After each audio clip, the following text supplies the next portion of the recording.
Hey everyone, what's up? Got a little equipment tear down today. I saw this beside the road.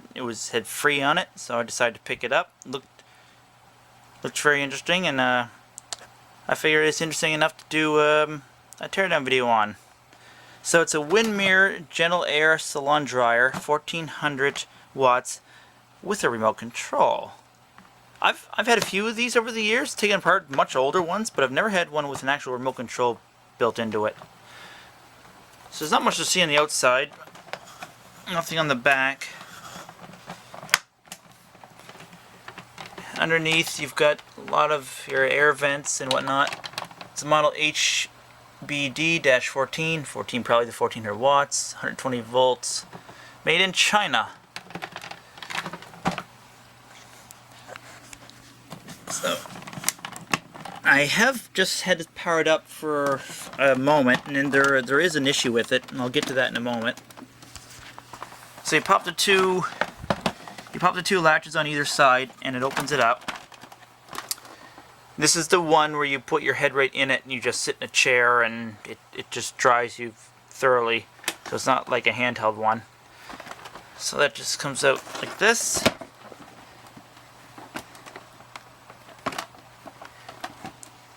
And that comes down. It's fairly clean, this one, actually. So your heat comes out there from down in the base, down in here. I see something. I had a hammer here a moment ago. It seems to have disappeared. I don't know where it's gone. Let's see if I can tap this little piece back here in. There we go. So what I thought was interesting is this is your remote. So you pop this open, and you've got another cord, and you can literally just do this. Now, I thought this was a fan speed control, but it turns out it's not. This actually controls the heating element. And which I thought was odd. There's not much to this.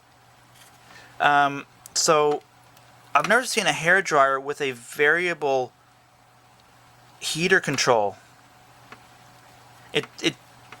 There must be like not a resistor, like a potentiometer in here, and there must be some circuitry in this, because there's no way potentiometer is going to be able to handle 1400 watts going through it. There's no way in hell. And so, yeah, I'm very curious to open this up and just see how the heat is actually controlled through this. I'll just kind of demonstrate this for you. There is an issue with the motor. It struggles starting up, so that'll need to be cleaned, and probably the bearing oil wick will need to be re-oiled. I'm just going to put this plug on here like this so I can get my amp meter on it without splicing the regular plug. So I'll just do that. Put this on here, and then we can see the amperage as I change the control.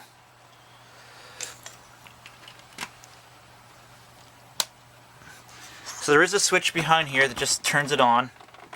Now the motor is kind of noisy. You see, there's definitely a problem. I can't keep it on long because, like I said, the heat's on. So look.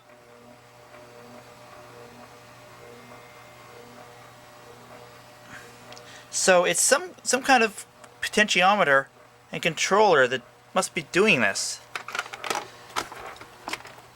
Oh, I can feel the heat coming out of it already, but you can definitely hear there is a problem with the motor. So I'll take the screws out of the bottom of this, and we'll have a look inside, see what this thing is hiding. Alright, all screws are out. Let's see if I can open her up. Something tells me I've got to have the latches off to be able to do that.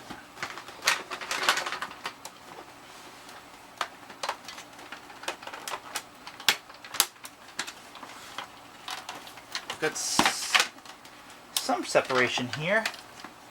Did I miss a screw? I don't believe I did.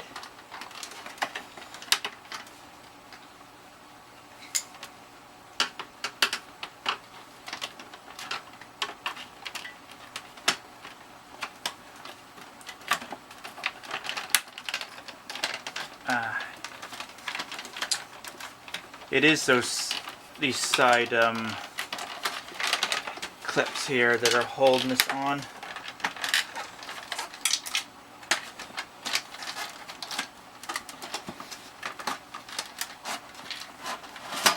There we go.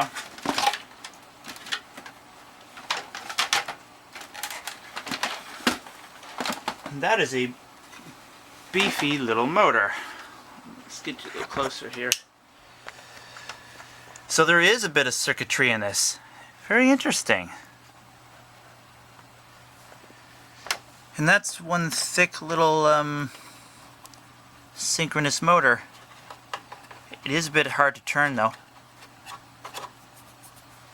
But yeah, that is very interesting. I've never seen one with this in it. I'm not too familiar with circuitry. Big Cleve could reverse engineer this so easily, but I have seen things like this in to control a vacuum cleaner motor, a variable speed vacuum cleaner motor. Some of them have buttons for like multiple speeds. Some of them have a dial or a slide switch with a potentiometer on it. This one's obviously just controlling a heater instead, which is down at the bottom there. I'll pull this out. Let's do that right now.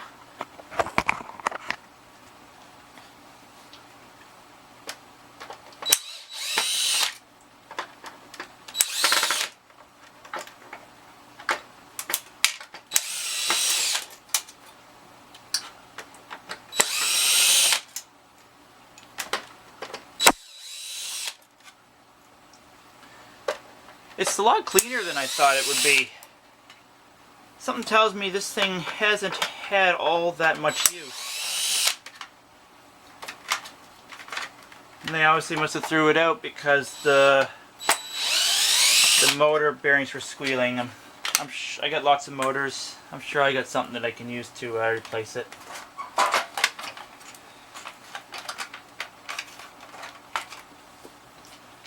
Let's take that out of there. Actually, I'll just take it right over here.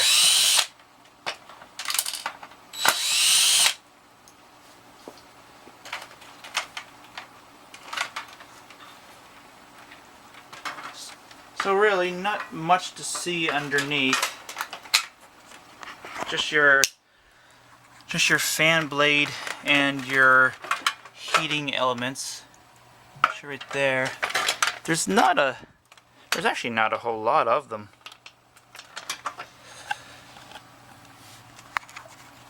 I hate those clips. You pretty much have to destroy them to get them off. But I'll see if I can get the motor running free again without having to take the blade out. Because if I don't, I'm not going to. So, well, let me just put a little oil on it and just try it and just see if it actually frees up. I'm pretty sure I'll have to replace the bearing because it was squealing. And if a bearing's squealing, there's already some play in it, which means it isn't going to last no matter how much oil you use.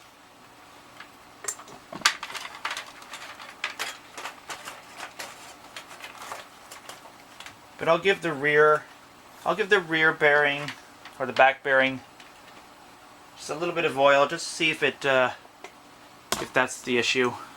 Just zoom in a little bit here.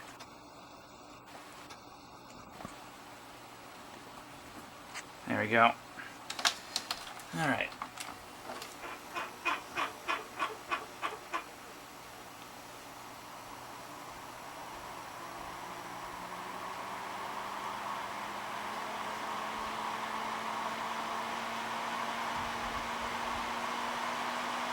Now it looks like the back bearing is the one that was doing the squealing.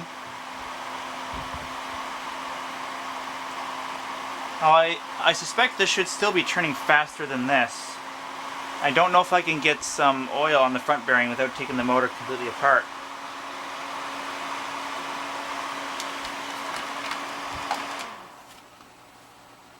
And it still doesn't turn all that great.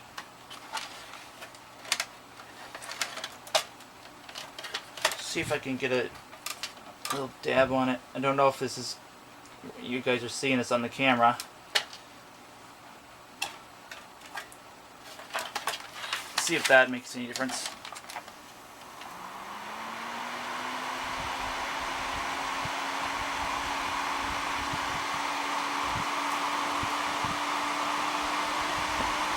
And it is picking up speed a little bit.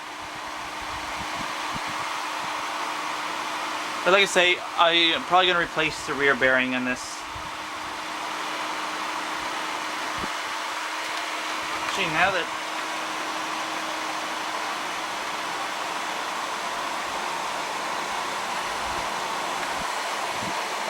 that gets pretty hot, actually.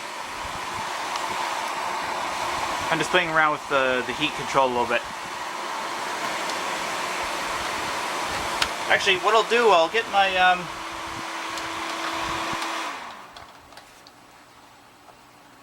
my UEI thermometer and we'll see what the temperature difference is. One moment. Alright. I think you can see this. I've got the temperature sensor just held in place in an alligator clip right at the exit here. So I got this set on its lowest. Just let that heat up and see what it does. So this is on its minimum setting.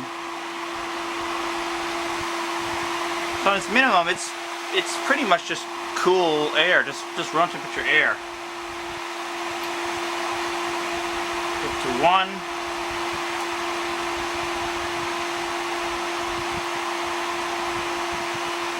Now into a change. Let's see, 2.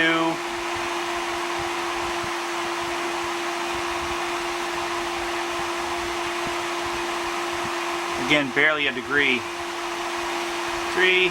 Now I'm starting to feel some actual heat.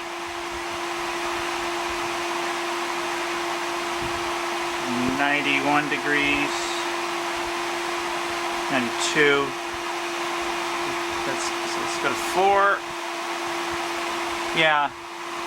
Each point I go up now, the temperature's climbing quite a bit more. 1 and 2 didn't do much. So 1, 2, 3, 4, so 5.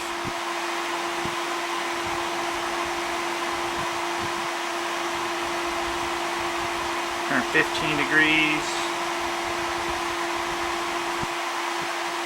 6.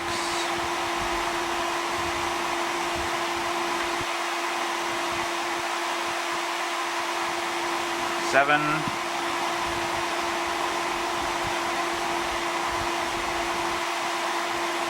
8. Yeah, the temperature's really getting up there now. 9.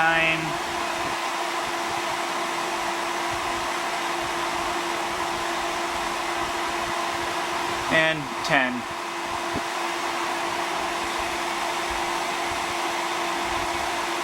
So, about 164 degrees. It's for you guys that like it in Celsius. It's 74.5 degrees Celsius. That is pretty hot coming over there. So yeah. So I'll probably just replace the bearing and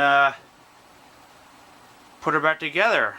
This is actually much cleaner than I thought, and obviously they threw it out because the motor was making just bad noises. So yeah. So simple design, but I like the variable heater control, the remote control that runs it. It's not, technically it's not, it's like a wired remote, not wireless. If it was wireless, that'd be even cooler, but I'm happy with that. It's an interesting design, I've never seen it before, and yeah. So I'd say a thumbs up. So hit that like button if you like this teardown, and subscribe if you haven't, and thanks for watching, everyone.